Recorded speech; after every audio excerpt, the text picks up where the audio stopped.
యాక్చువల్‌గా 19థ్ రావడం మీకు ప్రెషర్ పెరిగినట్టుంది బాగా 26 నుంచి. పెరగడం అనే పదం కూడా సరిపోదు సార్. ఏమైనా కొత్త పదం కనిపెట్టాలి డిక్షనరీలో. అంతేనా? నాకు ఇప్పుడు ఇద్దరు రాంబాబులు కనపడుతున్నారు. నిద్ర సరిపోవట్లేదు. అలా ఉంది పరిస్థితి. బట్ ఏ డైరెక్టర్‌గానే ఉంటాను. ఇద్దరు బిజీ డేటలు పెట్టారు సడన్‌గా అప్పుడు. మరి టైం లైన్స్ కదా, టైం లైన్స్ మ్యాచ్ అవ్వాలి కదా. ప్రీపోన్ చేసాము, చెన్నై వెళ్ళొచ్చు అంత టైం లేదు, తమనైతే ఇక్కడ చేస్తాడు.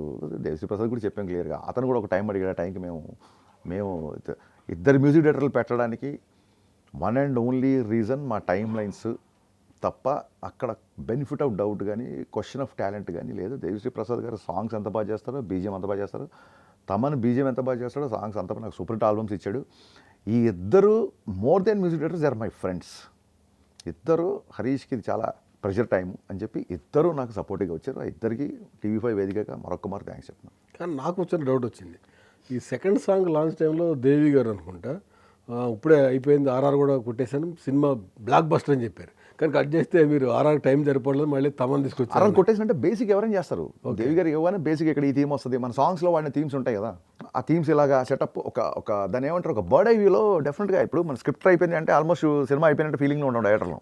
అలాగే నోట్స్ గిట్స్ అన్ని ప్రిపేర్ చేశారు మొత్తం అంతా.